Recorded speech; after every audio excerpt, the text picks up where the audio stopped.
Hola, muy buenos días. Bienvenidos a una nueva versión de la Cátedra Abierta UDP en homenaje a Roberto Bolaño. Hoy día, bueno, les queríamos pedir disculpas primero porque esta cátedra estaba presupuestada para hace unos días atrás, pero por distintos motivos tuvimos que postergarla y lo bueno es que hoy día sí ya estamos aquí con todo listo para comenzar esta cátedra que comandará Luis Philippe D'Alembert, escritor haitiano, a quien le damos la bienvenida y muchas gracias, Luis Philippe, por estar acá, aunque sea de manera online, telemática. Te sentimos igual un poquito acá en Chile, así que muchas gracias por aceptar venir a nuestra cátedra. Luis Philippe, voy a leer una breve reseña biográfica. Luis Philippe d'Alembert nació en Puerto Príncipe el año 62. Es un destacado poeta y narrador haitiano, ha escrito libros tanto en francés como en creol. De sus múltiples publicaciones se han editado en español algunas de sus novelas, como por ejemplo El lápiz del buen Dios no tiene goma, La otra cara del mar y Los dioses viajan de noche. Su última novela, Milwaukee Blues, que se publicó hace muy poquito, forma parte de la primera selección del prestigioso premio Goncourt de 2021, y hoy día Luis Philippe nos va a compartir una conferencia que él tituló El Mediterráneo Caribe. Así que vamos a estar muy atentos a eso, y acompañándonos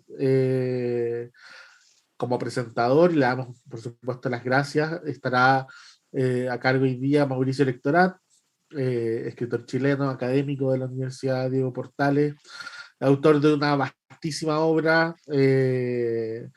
Podríamos enumerar ahí varios libros de Mauricio: El paraíso 3 veces al día, La burla del tiempo, Las islas que van quedando, Pequeños cementerios bajo la luna, entre otros libros que han sido premiados y traducidos. Mauricio, muchas gracias por acompañarnos, por haber hecho además las gestiones para que Luis Philippe también esté hoy día con nosotros aquí en esta nueva cátedra. Y nada, le damos las gracias también a todas las personas que se están conectando, que nos están viendo. Mauricio, te doy la palabra para que presentes a Luis Philippe, y ya después escuchamos a Luis Philippe con su conferencia y todas las preguntas que tenga el público. No se olvide de dejarlas ahí en nuestras distintas redes sociales, que al final de la conferencia podremos leerlas y compartirlas. Mauricio, los micrófonos son todos tuyos. Bien. Muchas gracias, querido Diego. Buenos días a todas y a todos. A ver, yo creo que es un placer singular presentar hoy día a Luis Philippe d'Alembert en esta cátedra, por varias razones. Primero, porque, y sin duda esta es la razón más importante, porque Luis Philippe d'Alembert es un excelente escritor, y esta cátedra ha recibido desde siempre a los buenos escritores y buenas escritoras latinoamericanos, europeos, ¿verdad? Norteamericanos, etcétera, etcétera. Escritores, escritoras, intelectuales, intelectualas. Eso es la cátedra, en homenaje a Roberto Bolaño, un espacio de debate, de diálogo, de conversación, diría una prolongada conversación en el tiempo, ¿no? En segundo lugar, para mí es un placer porque en Chile, por razones obvias, tenemos una imagen de Haití muy degradada, ¿no? Es decir, pensamos que, porque es lo que vemos, que la gente de Haití son inmigrantes, y es gente pobre, gente humilde, gente que se busca la vida, ¿verdad?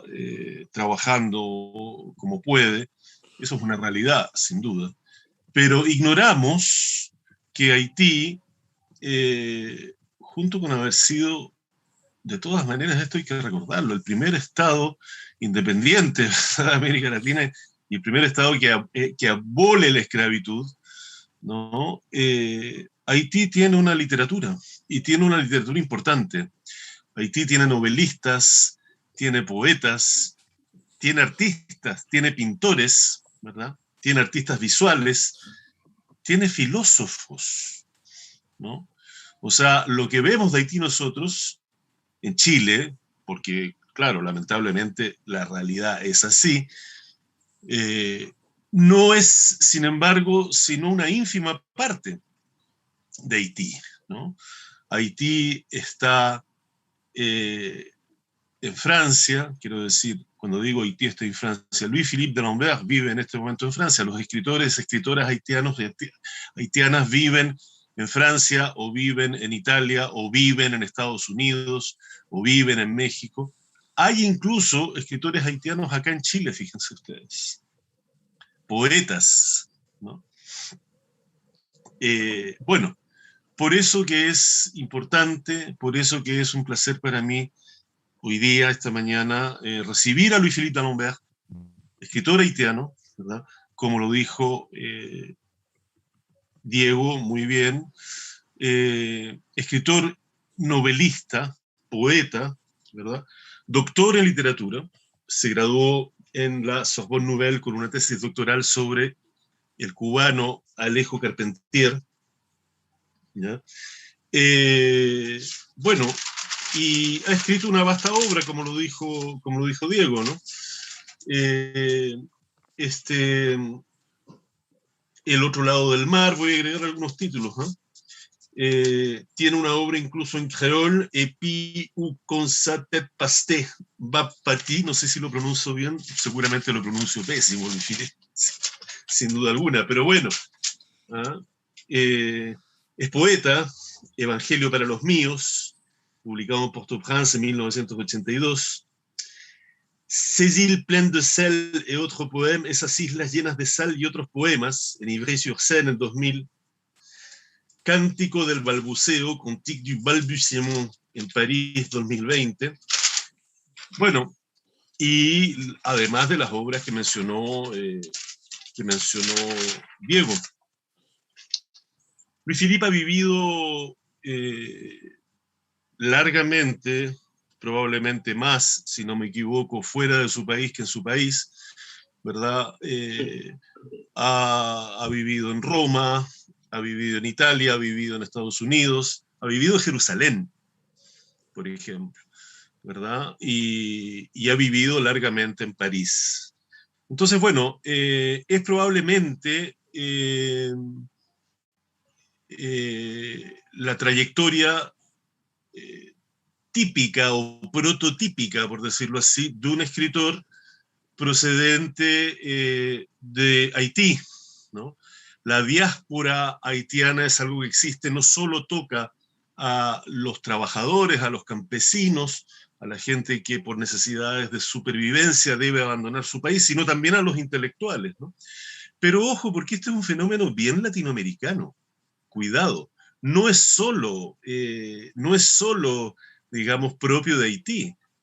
Ha sido y es propio de muchos países de América Latina. Y esto me permite decir lo último que quiero decir, que es que desde la América Latina hispana solemos darle la espalda a la otra América Latina, es decir, a la América Latina que se expresa en otras lenguas, ¿ya?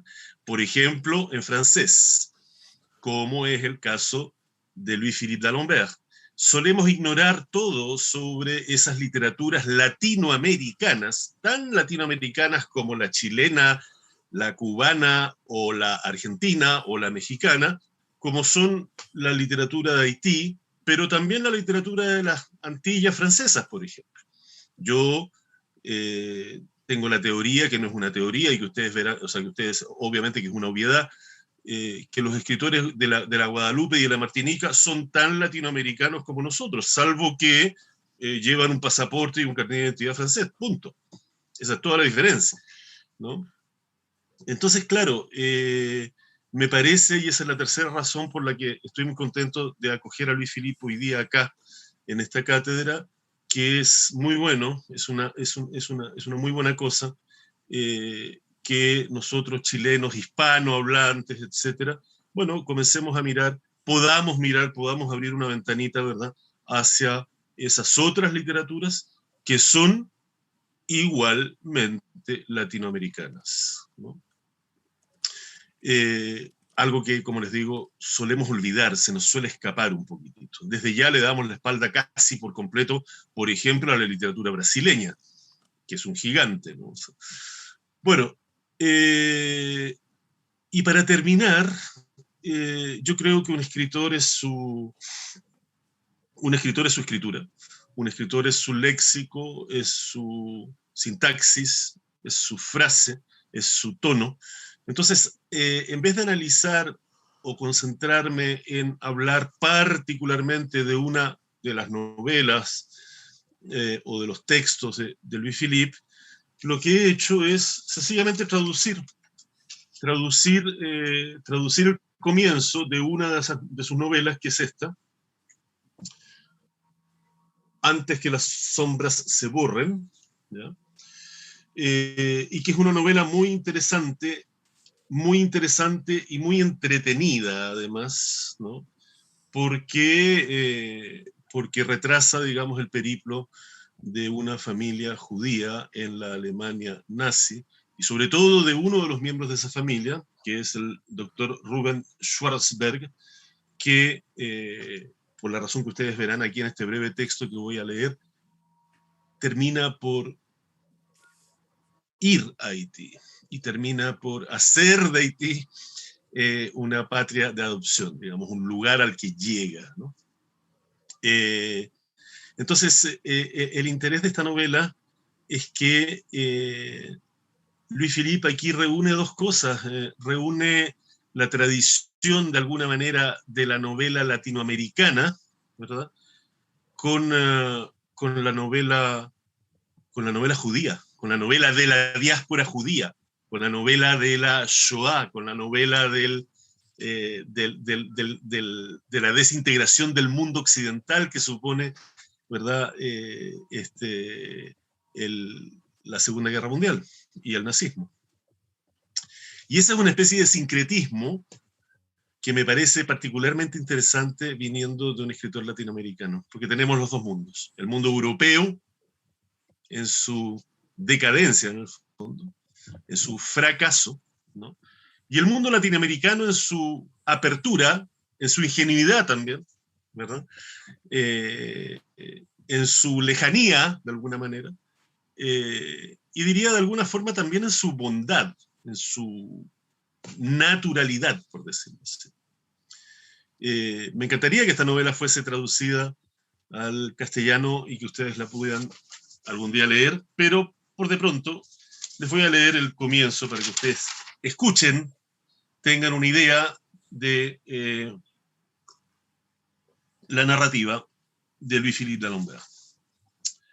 El viernes 12 de diciembre de 1941, durante una apacible mañana caribeña, de esas en las que el sol acaricia la piel antes que morderla, la República Independiente, Libre y Democrática de Haití declaró la guerra al Tercer Reich y al Reino de Italia.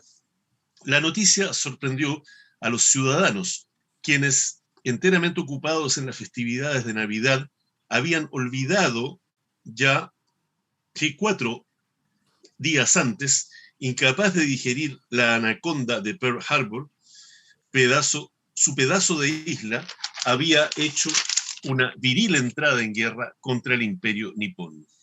La información había circulado con la velocidad de un ciclón fuerza 5 por el planeta.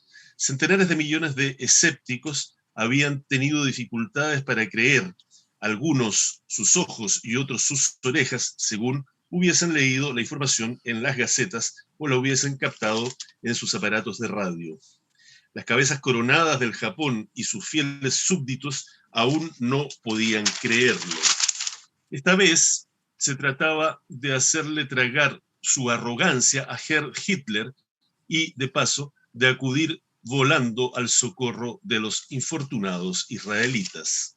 Primer país de la historia contemporánea en haber abolido por las armas la esclavitud sobre su tierra, el jovencísimo Estado había decidido entonces, para terminar de una vez por todas con la ridícula noción de raza, que todos los seres humanos éramos negros. Carajo.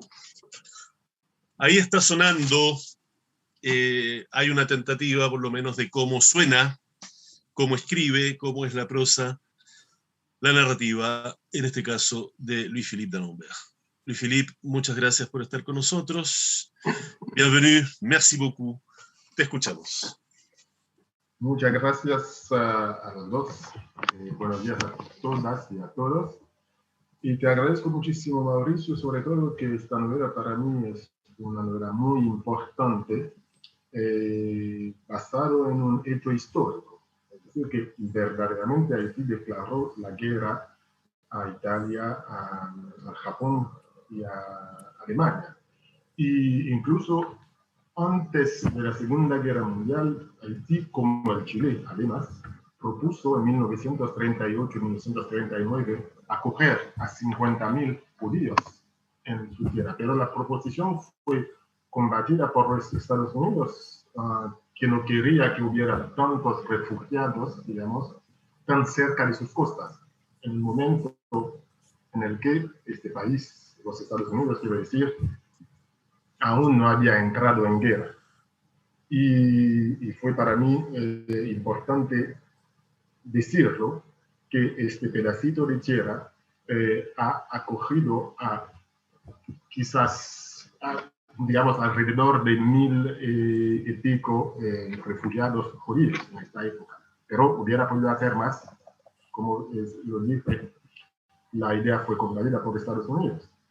Pero entonces ahora vamos a hablar, hacer esta charla, el Mediterráneo caribeño. Empezaré con una cita del escritor de Santa Lucía, Derek Walcott, Premio Nobel de Literatura. Cito: hay tantas islas como las estrellas en la noche, en ese árbol ramificado del que los meteoros se agitan. Mediterráneo caribeño es el concepto inventado por el escritor cubano Alejo Carpentier para definir este conjunto de islas dispersas en el polvo de las olas entre el norte y el sur de nuestro continente. De hecho, el escritor cubano se inspiró en la expresión Mediterráneo americano, que ya utilizaron en el siglo XIX el naturalista alemán Alexandre Humboldt y el geógrafo francés Élisée Reclus. El Mare Nostrum de Carpentier sería a la vez un agregado y una simbiosis étnica en el origen de una cultura cuya viralidad no deja de sorprender, un lugar de identidad flexible y cambiante, una forma inédita de ser de aquí y de allá al mismo tiempo, sin descuartizamientos excesivos ni autocompasión. Un espacio laboratorio donde, a pesar del choque histórico y sus evidentes consecuencias conflictivas, se está gestando la identidad plural de hoy y de mañana. Todo esto a caballo entre el Mar Caribe y el Océano Atlántico.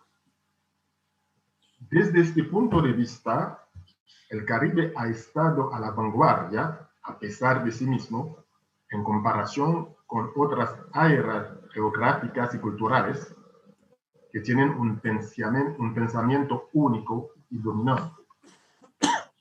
Supo muy pronto convertir los choques y las desgracias de la conquista en una fuente de energía creativa. Fue capaz de transformar el descubrimiento, entre comillas, este encuentro fallido entre pueblos, en una salsa maravillosa, en el sentido carpenteriano del término, mezclando las aportaciones de ambos bandos, las de los vencedores y las de los vencidos, mezclando los sabores de los dominados con los de los dominantes, y extrayendo conceptos como independencia en el sentido político del término, mestizaje, real maravilloso o realismo maravilloso, creolización, creolité, etc. Todos estos conceptos son el resultado del encuentro hace más de 5 siglos, sin precedentes en la historia de la humanidad, de varias etnias y culturas tan diferentes entre sí en un mismo espacio geográfico. De ahí una imagen del archipiélago que, vista desde fuera, roza el estereotipo, porque esta alteridad cristaliza un cierto número de proyecciones positivas, entre comillas, que no siempre se corresponden con la realidad. es ciertamente un contexto significativo que a veces maravilla a sus mismos nativos. Por ejemplo, el cubano Alejo Carpentier, creador del concepto real maravilloso. El haitiano Jacques-Stéphane Alexis en el origen del concepto realismo maravilloso. El martiniqués Patrick Chamoiseau, etc. Pero también molesta a otros que son obligados con demasiada frecuencia en coloquios extranjeros a declarar su identidad y que por tanto están cansados de nombrarse por los demás. También les molesta porque son conscientes de que a veces es necesario ir más allá del dichoso idealismo para identificar las contradicciones en las que se basan estas sociedades, contradicciones que afloran aquí y allá, listas para estallar como un volcán dormido. Todo caribeño sabe que las Antillas no son una, sino plural, diversa, para retomar la idea de unidad, diversidad del martiniqués Edouard Glissant. En respuesta, algunos han insistido a veces en la diversidad, y no faltan elementos para subrayar esta diversidad. En primer lugar, el mar, que se levanta como un gigantesco muro entre las islas. Durante mucho tiempo mantuvo a los caribeños apartados, aprisionándolos en el estereotipo del isleño encerrado en sí mismo, a lo mejor abierto a la antigua metrópoli, a menudo en una extraña relación de amor-odio, pero no a sus vecinos cercanos.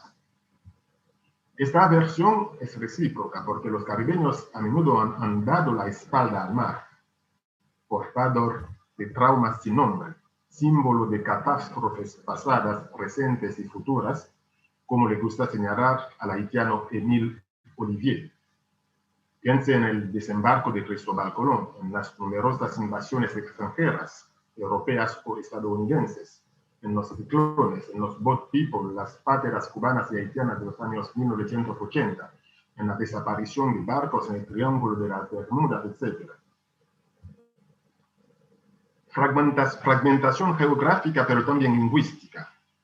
Herencia de la época en que las potencias europeas soñaban con el imperio, cuando cada trozo de isla era la apuesta de luchas y negociaciones encarnizadas.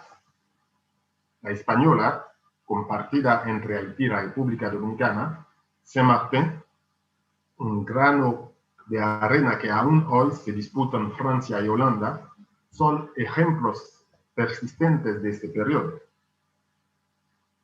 Sin embargo, lejos de ser una verdadera desventaja, la fragmentación lingüística es una fuente de enriquecimiento, de apertura a los demás, en un contexto en el que los intercambios económicos informales siempre han existido y tienden a institucionalizarse, un contexto en el que la cultura siempre ha pasado de isla a isla en un proceso de transferencia continua. A este respecto, ¿qué país de la región puede afirmar que no tiene ninguna deuda histórica, cultural o económica con los demás? Así, el dominicano Máximo Gómez y el taíno Atuey, nativo de Haití, son hoy héroes nacionales en Cuba. El patriota cubano José Martí, que vivió en la mayor parte de los países del Caribe, salió del territorio haitiano para iniciar la gran guerra que llevaría a la independencia de Cuba, sin olvidar la ayuda esencial que la joven República de Haití prestó en 2 ocasiones a Simón Bolívar en su lucha por la liberación de gran parte de América del Sur. El escritor colombiano Gabriel García Márquez lo menciona en su novela El general en su laberinto, al igual que la chilena Isabel Allende en La isla bajo el mar. En cuanto a las tensiones identitarias y o raciales de algunos, parecen aún más ridículas que en otros lugares. El poeta cubano Nicolás Guillén se burló de ellos con una pluma feroz hace casi un siglo, en 1934 para ser exacto, en su famosa colección West Indies Ltd. Dice Nicolás Guillén: aquí hay blancos y negros y chinos y mulatos. Desde luego se trata de colores baratos, pues a través de tratos y contratos se han corrido los tintes y no hay un tono estable. El que piense otra cosa que avance un paso y hable. Fin de cita. A este mosaico étnico de Guillén se podrían añadir los hindúes, los sirio-libaneses, por no hablar de los varios centenares de caribes de la isla de Dominica, cuyos antepasados, formidables guerreros, dejaron su nombre al archipiélago, y tantas otras variantes de la mezcla de sangre este río que al fin y al cabo se cruza cada día en suelo caribeño. Porque, a pesar de la dolorosa herencia de la sociedad colonial construida sobre una estricta jerarquía de razas, y a pesar de la persistencia de traumas y complejos muy arraigados, el pueblo caribeño pertenece a una cultura que es, si no excepcionalmente tolerante, por lo menos poco agresiva en cuanto a la cohabitación de grupos étnicos, a los que mezcla por lo demás con menos dificultad que en otras partes del mundo. Esta misma tolerancia hacia la diversidad, entre comillas, se encuentra también en el plano religioso, como lo señala el intelectual Héctor Ulé en un artículo titulado Culturas y Lenguas Criollas. Las sociedades criollas no parecen dispuestas a matarse por ningún dios, y desde nuestro punto de vista la guerra santa parece aún más insensata. Fin de cita. Eso no excluye una jerarquía latente en las prácticas religiosas, principalmente en detrimento de los cultos de origen africano. Es el caso, por ejemplo, del vudú en Haití, del culto al Shango en Trinidad y Tobago, del obeaísmo en Jamaica. Un poco menos en los últimos años en Cuba, donde la santería fue propuesta por la Revolución Cubana para contrarrestar el peso de la Iglesia Católica. Sin embargo, este malestar en la relación con las religiones africanas, heredado de la sociedad colonial, funciona de la misma manera que con respecto a la cuestión del color. Hay tal contaminación, tal compenetración de los elementos constitutivos de las culturas e identidades caribeñas, que cualquier intento de extirpar uno de ellos deja una sensación de autoamputación. En cambio, las diferencias económicas entre ellos representan una barrera mucho más difícil de superar, incluso más que la paradójica situación política de Guadalupe, Martinica o Puerto Rico, países en los cuales la mejora del clima económico depende en gran parte de la sumisión histórica y política que a menudo es difícil de gestionar en términos de identidad. En este ámbito, Haití es el pariente pobre regularmente humillado por sus vecinos. Si este país consigue salvar la cara de vez en cuando, gracias a su historia, el primer país independiente de América Latina y el primero que abolió la esclavitud en toda América, a su gran riqueza cultural y a un saber hacer en el campo de artesanía, por ejemplo, que al no poder hacerlo él mismo, otros explotan en su lugar. En los últimos años, esta disparidad no ha dejado de generar graves disputas políticas, especialmente en relación con la inmigración. Fíjese en el destino de los dominicanos en Puerto Rico, por ejemplo, de los haitianos en Guadalupe, en las Bahamas, en la República Dominicana, hoy en día en Chile. Esto explica, pero solo en parte, porque cruzar la frontera entre Haití y la República Dominicana es mucho más difícil que en San Martín, Saint-Martin, gestionada por dos guardianes europeos, Francia y Holanda. En definitiva, el parámetro económico sigue siendo, sin duda, la principal manzana de la discordia entre las islas, el mayor obstáculo en el camino hacia una posible federación caribeña. Ahora bien, sabemos lo que nos divide, pero menos lo que nos une. Podríamos aquí evocar una forma de estar en el mundo, ese famoso lenguaje del que habla Carpentier y que nos une mucho más allá de las lenguas, más allá de cualquier utopía, más allá de la dichosa idealización del mestizaje, más allá de los sueños de unidad de intelectuales y artistas. Esta forma de estar en el mundo se inscribe ante todo en una historia común, basada en la esclavitud y la colonización, que provocó heridas difíciles de curar, como lo señala Monique Degas en su artículo El Gran Caribe, las palabras en cuestión. Esta historia común ha generado a su vez otros denominadores comunes, como el modo de producción, la sociedad criolla, el mestizaje biológico y cultural, el papel fundamental de la música como modo de expresión, una cierta apertura al mundo. Por historia común hay que entender la misma brutalidad de la conquista, del exterminio de los nativos, de la esclavitud y sus consecuencias, de las violentas luchas en la búsqueda de la libertad y la independencia, infructuosa para unos y exitosa para otros.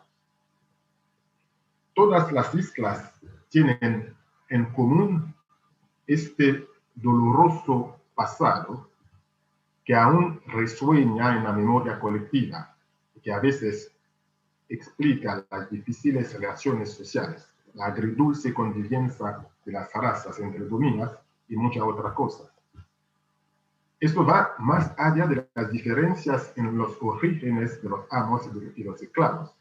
Quizá en ningún lugar del mundo la historia, al determinar un modo de producción que a su vez está en el origen del sistema social y luego al repetirlo a lo largo de los siglos, haya coincidido tanto con la identidad de un archipiélago. En este sentido, ha desempeñado un auténtico papel fundador, más que en otros lugares del mundo. Para nosotros, la historia es identidad.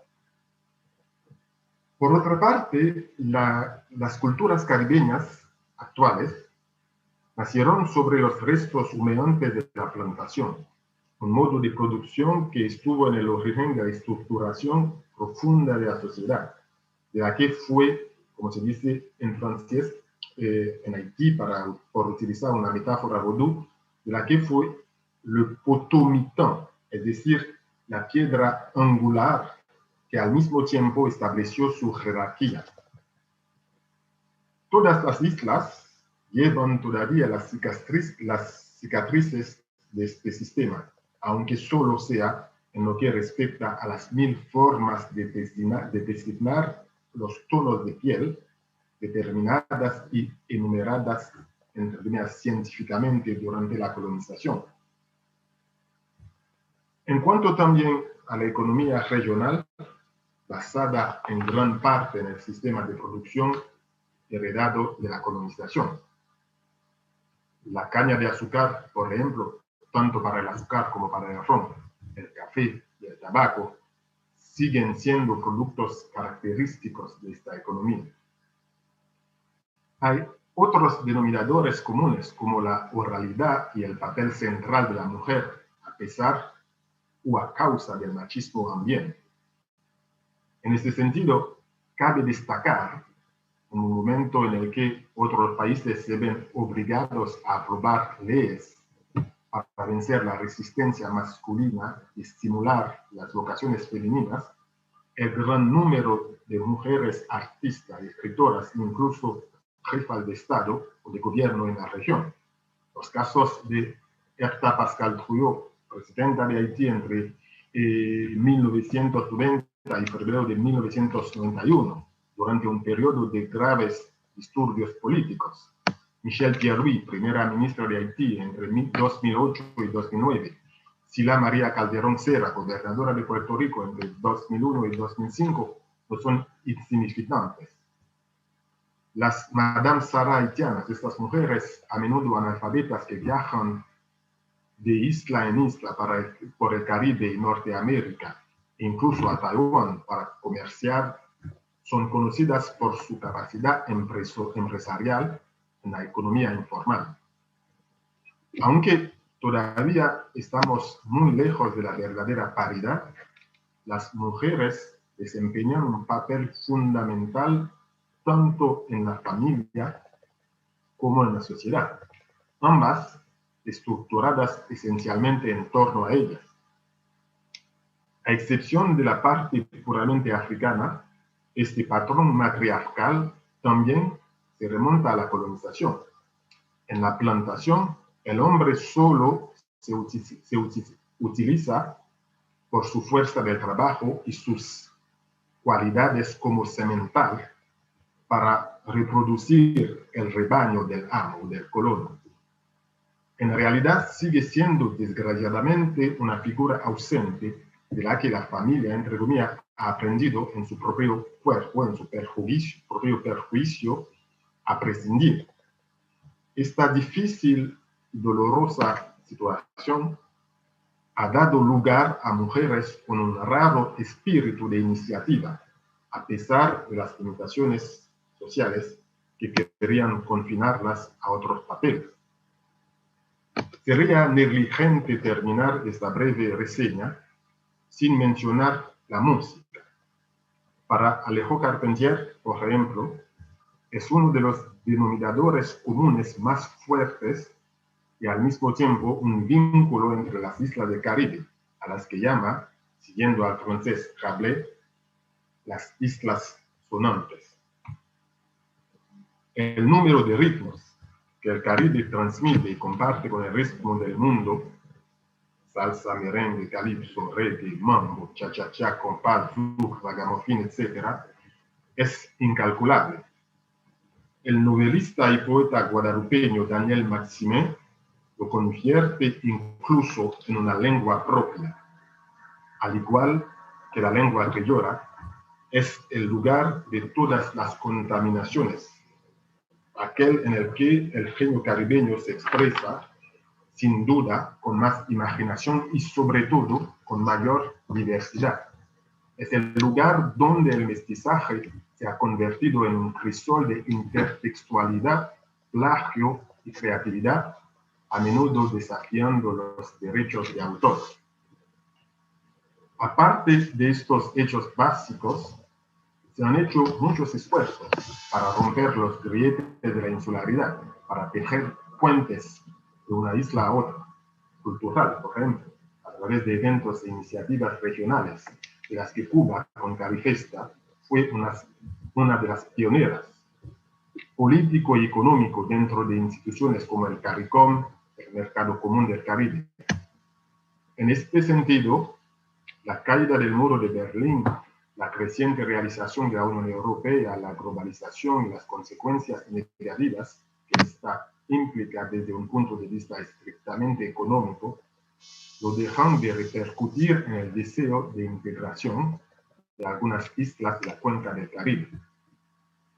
De hecho, estas iniciativas no hacen más que prolongar el sueño de autores como el cubano Alejo Carpentier, el martiniqués Aimé Césaire, el trinitense Cyril James, el sanluqueño Derek Walcott, el cubano Nicolás Guillén, que desde hace tiempo intentan dar unidad a este dispar archipiélago, explicándolo, cantándolo. Muchas gracias a todas y a todos. Muchas gracias, Luis Felipe. Mauricio, no sé si quisieras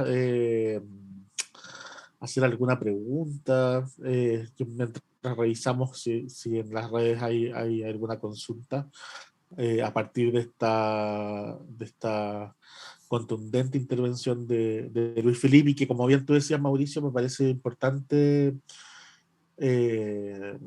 destacar e insistir en la alegría que nos da que Luis Felipe esté con nosotros, porque creo que es momento también de que nosotros mismos nos empecemos a empapar de esa literatura haitiana de la que tú hablabas, de la que ha hablado Luis Felipe,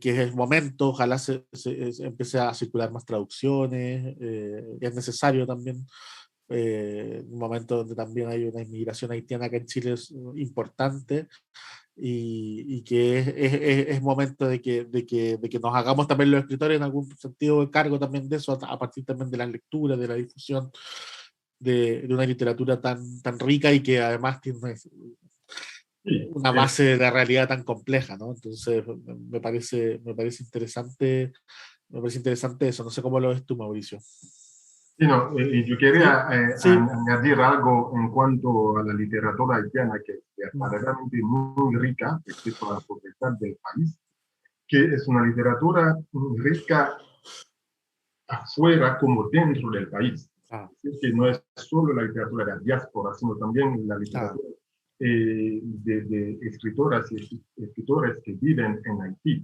Por ejemplo, la escritora haitiana que vive en Haití, Yannick Laens, ganó el premio Femina aquí en Francia en 2014, que es uno de los 4 premios más importantes en Francia. Tenemos dentro de Haití también escritores como Franck Etienne, que es un monstruo, como nosotros lo llamamos, que es un escritor muy importante.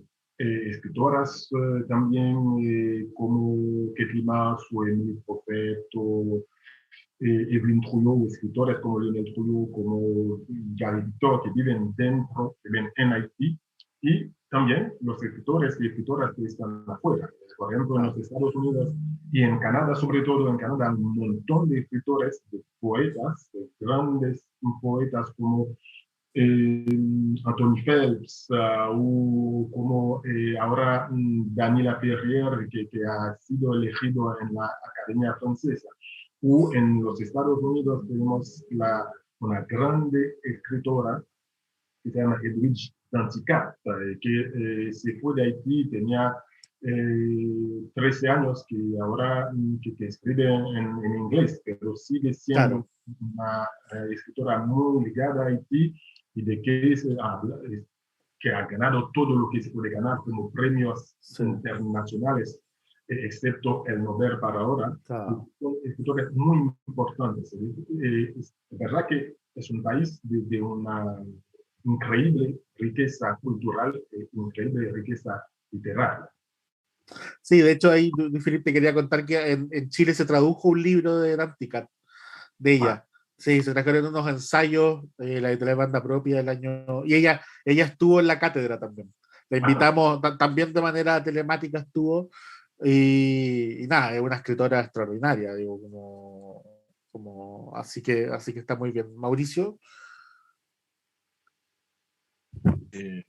Sí, gracias, Diego.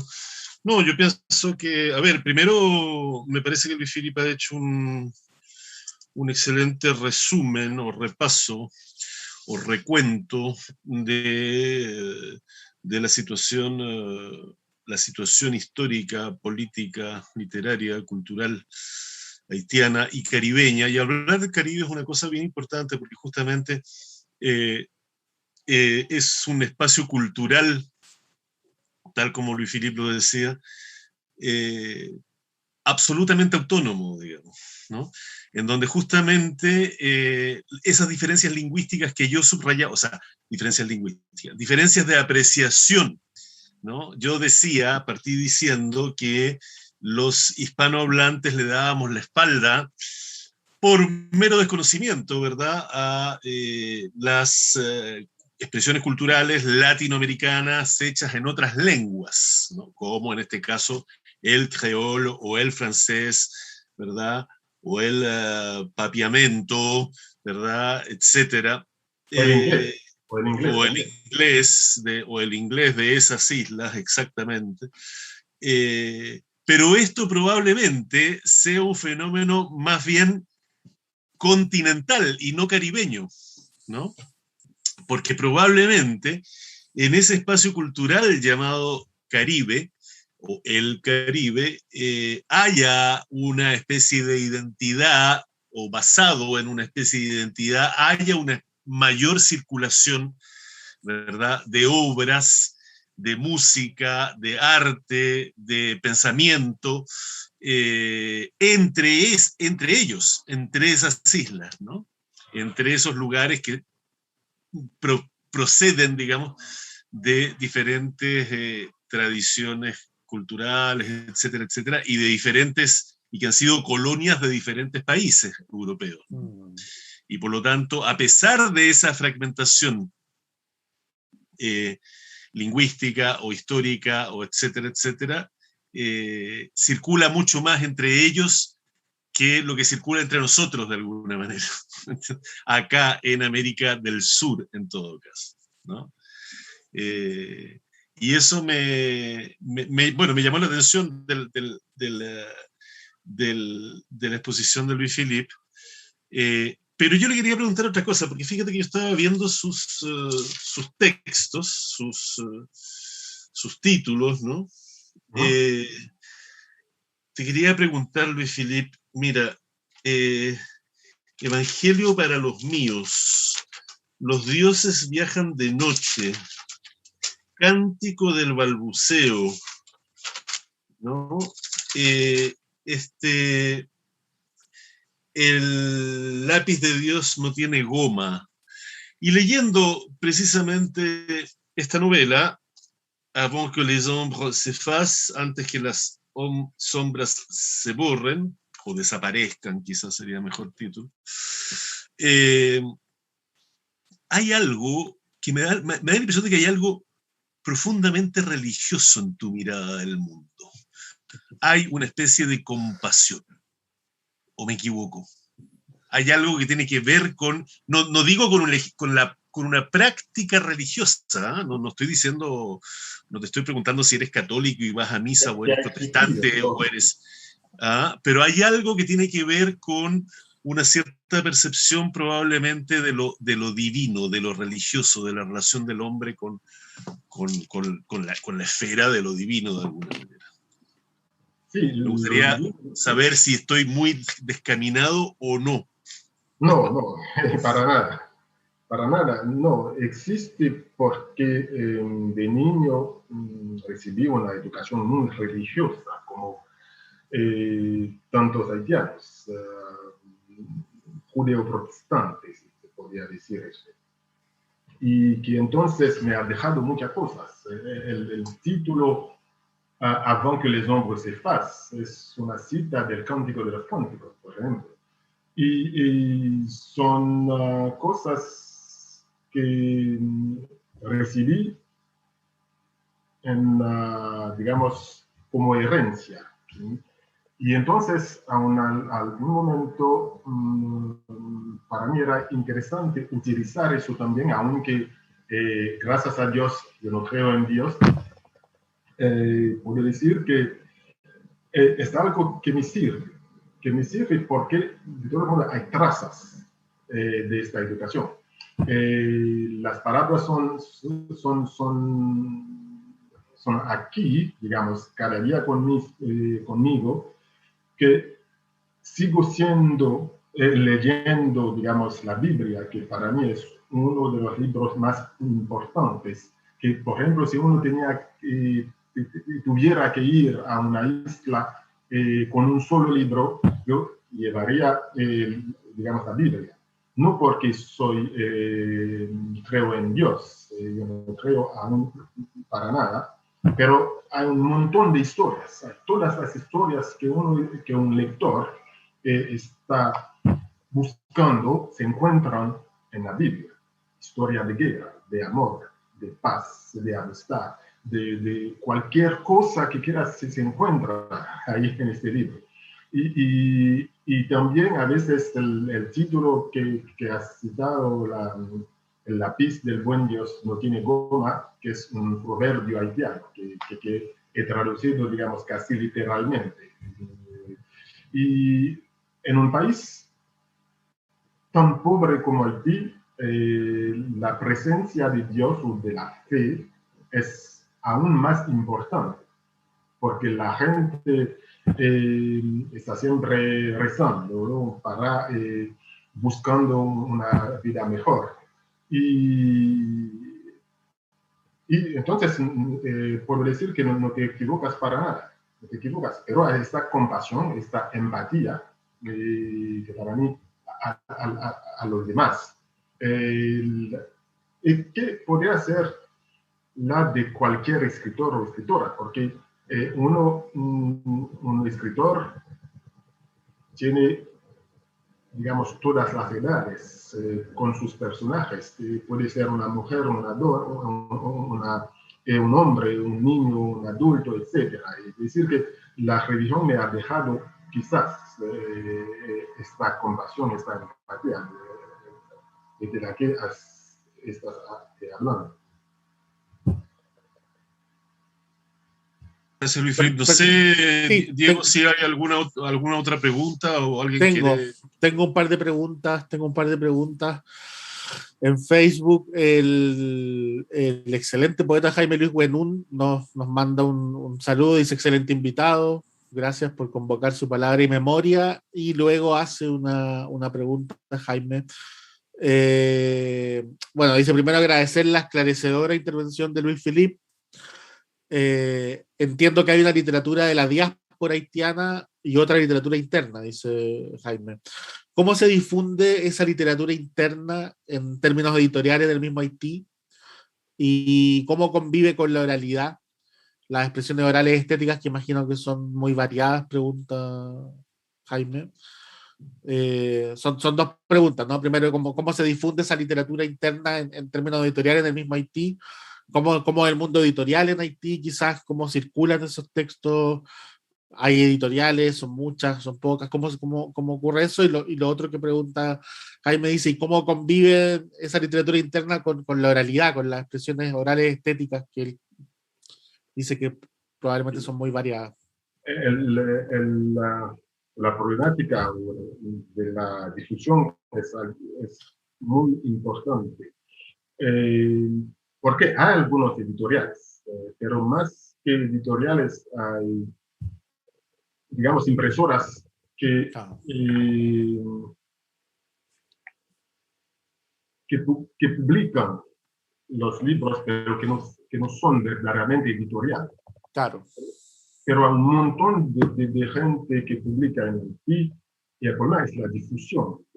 La difusión también porque el libro, no sé cómo está la situación en Chile, pero en Haití el libro cuesta mucho. No. Es decir, que la gente a veces hay un pequeño porcentaje de la población que puede verdaderamente comprar el libro. Y aún más los libros de los escritores que viven fuera de Haití. Fuera. Y es por eso que yo y otros también me parece que cuando publico un libro aquí en Francia, tengo siempre los derechos para Haití, para poder publicar el libro en Haití en un costo que sea menor. Claro. Porque un libro que cuesta 20 o 22 euros aquí en Francia, decir que en Haití cuesta algo con 25 o 28 o 30 dólares, que es mucho, que es muchísimo. Entonces, la batalla la lucha que tenemos que llevar en Haití es la del precio del libro, porque hay un montón de jóvenes que quieren, que les gusta leer, pero que no tienen la posibilidad de comprar. Y es por eso que lo que se vende bien en Haití son las antologías, porque en una antología tú puedes tener un panorama muy largo de varios escritores y escritoras, de poetas sobre todo. Y es un problema importante que todavía nadie ha resuelto, digamos, de veras en Haití. Y no sé si algún día, digamos, lo haremos, me gustaría hacerlo, porque el libro cuesta. El libro y la segunda parte de la cuestión en cuanto a la oralidad. Y me parece, esa es mi opinión, que esta tiene eco en el hecho de que el género dominante en la literatura en Haití es la poesía. Y que los jóvenes y todo el mundo más o menos conoce a memoria. Y cuando, por ejemplo, hay una presentación en una tarde o una noche de un poeta, pero no será solo la presentación del poeta, porque hay un montón de gente que viene que dicen poesías suyas, o poesías de otros poetas. Y hay una mezcla aquí entre oralidad, el cuento y todo lo que sabemos, y la poesía. Y ahora más con lo que se llama, no sé cómo está en el Chile, lo que se llama los slam. Los jóvenes escritores que dicen su poesía. Pero la oralidad no es como hace quizás 50 años o 100 años, digamos 50 años, cuando no existía la televisión o el cine o toda esta cosa. Ahora no, a una otra forma de oralidad que pasa a través de la poesía o a través de los slam. Claro, claro. Tengo otra pregunta. Si no me equivoco, ya sería la última. En YouTube, Marcela Aguilar, directora ejecutiva además de nuestra cátedra, que le mandamos un saludo, pregunta, a partir un poco de tu intervención, Luis Felipe, dice, ¿cómo se podría superar la barrera del idioma para difundir en el resto de Latinoamérica las literaturas del Caribe que no se escriben en español, ¿no? Pensando además que es muy heavy, y ahí no sé cómo lo verá también Mauricio, pero es cierto que para nosotros desde Chile, pero me atrevería a decir que en Argentina ocurre lo mismo, en Perú, el Caribe es un mundo muy desconocido para nosotros, digo, en términos literarios, ¿no? Es como, hay algunos autores que efectivamente aparecen, pero sigue siendo un mundo que es muy rico, muy diverso literariamente hablando, pero para nosotros es lo desconocido, ¿no? Digo, entonces es interesante, ahí lo que plantea Marcela es como, bueno, cómo superar esa barrera del idioma para difundir en Latinoamérica una literatura que no se escribe necesariamente en castellano, ¿no? Sí, por supuesto. Me parece que sí se podría hacer, no sé lo que piensa Mauricio, pero se podría hacer con la traducción. Mauricio estaba hablando de eso antes. Pero tengo que decir que en Haití conocemos a un montón de lectoras y lectoras que conocen a algunos escritores chilenos, empezando por que es muy conocido en Haití como escritor como Pablo Neruda, que quizás porque es poeta, que la poesía es muy conocida en Haití. Los jóvenes conocen porque los libros son traducidos al francés. ¿Cómo los libros son traducidos al francés?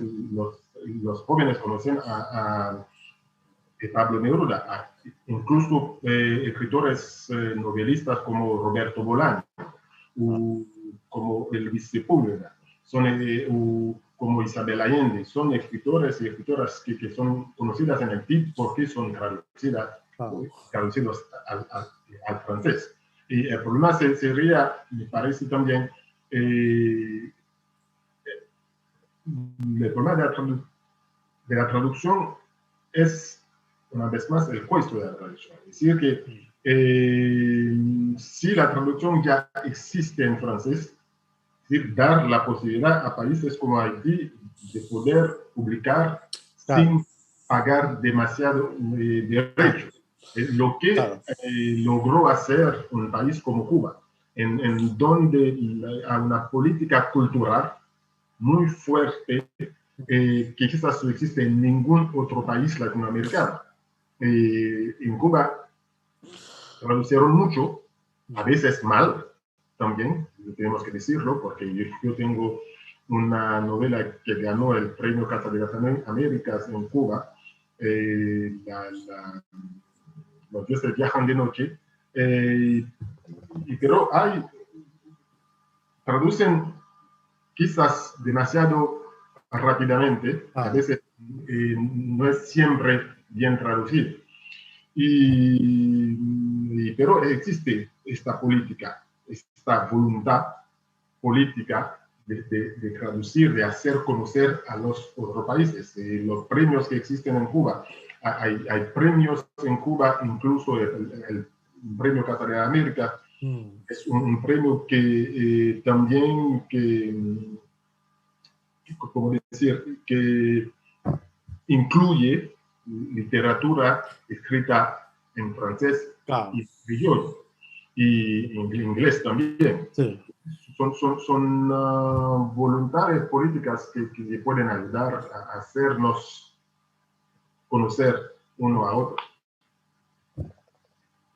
Perfecto. Muchísimas gracias, Luis Felipe. Muchísimas gracias, Mauricio, bueno, por la presentación, a Luis Felipe por la conferencia, por acercarnos un poquito de ese mundo desconocido que hablábamos del Caribe, abrir ahí la curiosidad, lo que tú decías, me parece, estoy muy de acuerdo, tiene mucho que ver con ciertas voluntades políticas, el querer traducir, el querer abrir estas conexiones. Así que nada, muchísimas gracias, Luis Felipe, por acercarnos a ese mundo en la conferencia. Mauricio, muchísimas gracias por la presentación, por toda la gestión para que Luis Felipe nos acompañara en esta nueva cátedra. Y un saludo, por supuesto, a todas las personas que nos estuvieron viendo ahí en nuestras distintas plataformas de streaming. Les contamos que ahora en octubre se nos vienen varias cátedras. Fernanda Trías primero, escritora uruguaya, y luego en alianza con Filba tendremos a las entrevistas a Rachel Kask y Lydia Davis. Así que nada, nos esperamos encontrarnos en una nueva edición. Un abrazo y cariños para todos. Y de nuevo, muchas gracias, Luis Felipe, muchas gracias, Mauricio. Y nada, pues nos estaremos viendo. Cuídense mucho. Chau, chau. Chao. Chao, chao, chao.